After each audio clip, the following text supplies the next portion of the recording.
Wow, you guys, talk about a pleasant surprise. Welcome to Callie's R&R.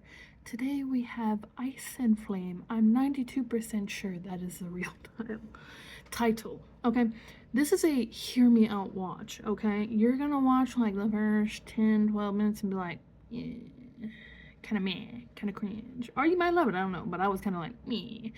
I just started my Conquerors challenge. It's like a walking challenge for medals.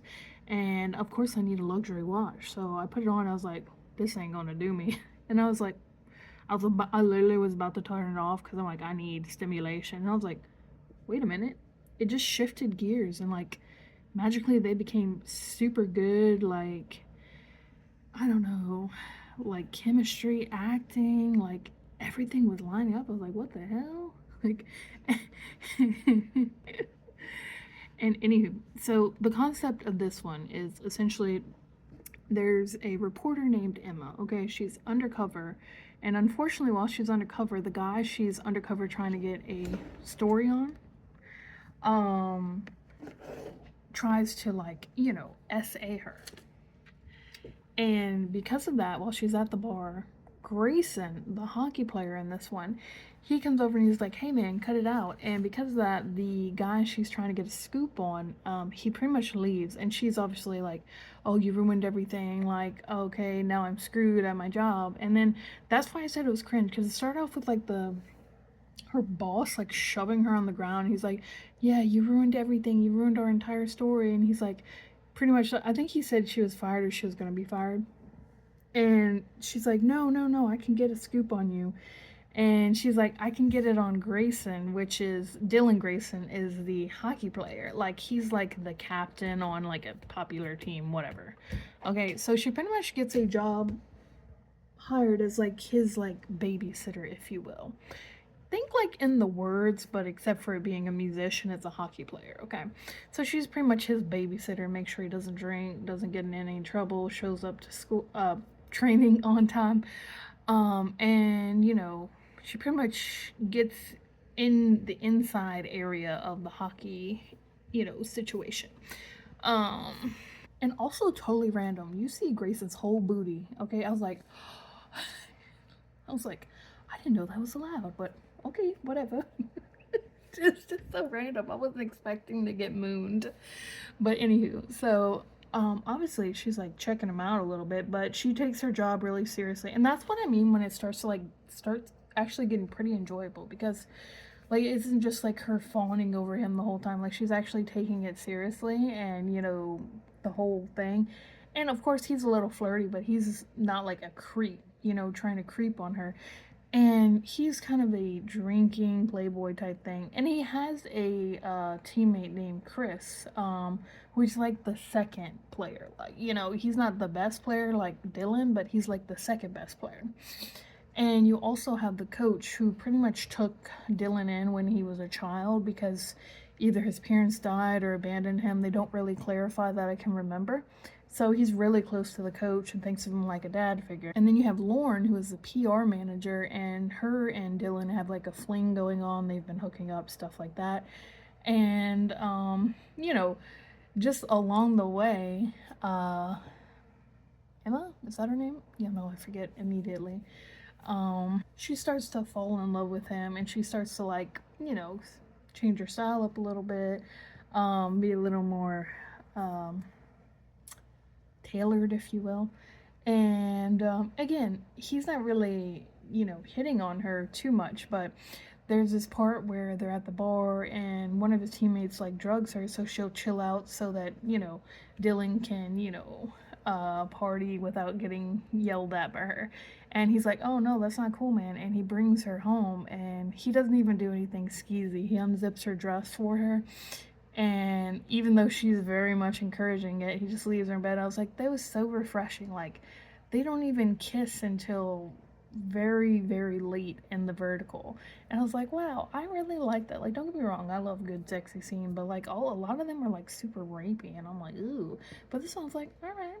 And oh my god, it was like and they actually had parts, like, I can tell this must be based on a story, because there were parts where, like, she found his journal and she was reading it, and there were all these inserts about him talking about not feeling loved, and that people only love him because of what he can offer as a hockey player. And it was actually really deep. I was like, oh, that's beautiful. I was so unexpected. That's why I say it's a hear me out watch, okay?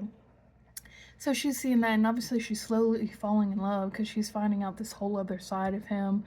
And you know, there's other stuff that happens, but yeah, I took like a 5 hour nap in between watching, so forgive me.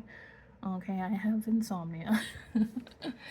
But yeah, so, and then it's like throughout it, there's things that are happening that make it seem like someone's has it out for Dylan. Like she saw someone sneak in and like pour something blue into his drink, and she like knocks it out the way, and he's like, oh, no one's after me, and she's like, yeah, they are, and she's like, okay, I'll drink it and prove it to you, and she like passes out.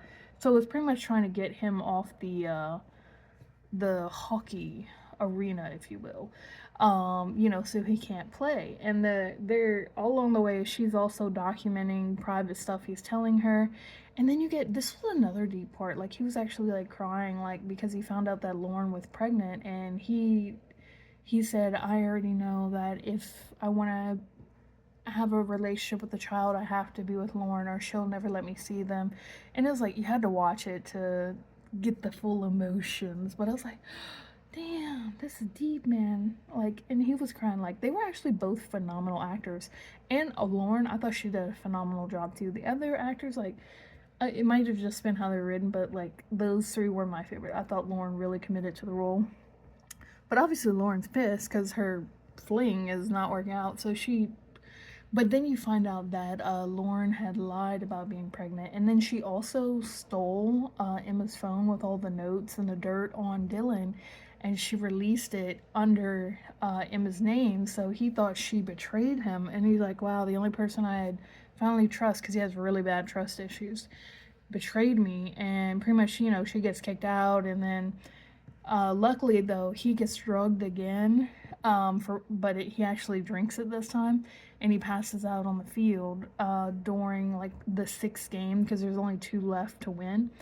And he passes out, and she comes and sneaks in like in her reporter disguise or journalist disguise, and she ends up catching Lauren admitting everything she did, like you know, for like, what's the word, framing Emma. And then also she admitted like she faked the pregnancy, but he's unconscious when she's saying it, but she's in the background recording it. So when he wakes up, she plays it for him, and of course he forgives her. And damn, yeah, I had a cat hair on me, I couldn't think.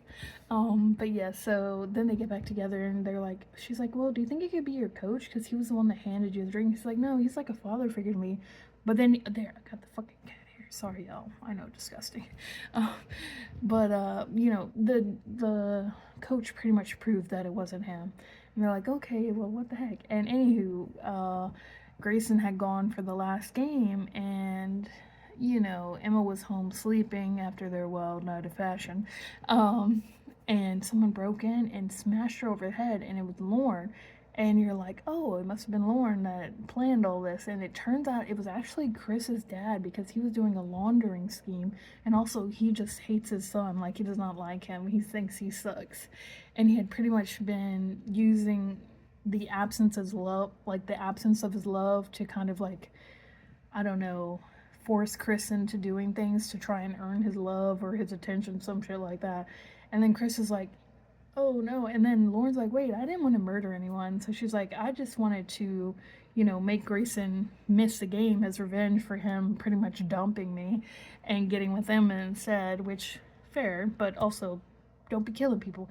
And he hits her over the head, and we don't know if she died or just got unconscious. I don't know, but anywho, she's out the picture. And then Chris, he's like, you know, they're the Emma and Grayson, she's tied up, and he's tied up and shot in the arm because he dodged a bullet for her.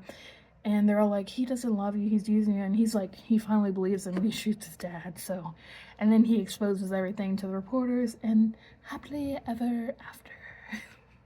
The end. Anywho, y'all can watch it for a better experience. But I actually think this is actually a really fun watch. Anywho, if you like this kind of content, vertical edits, reviews, recaps, whatever, please make sure to follow. Bye.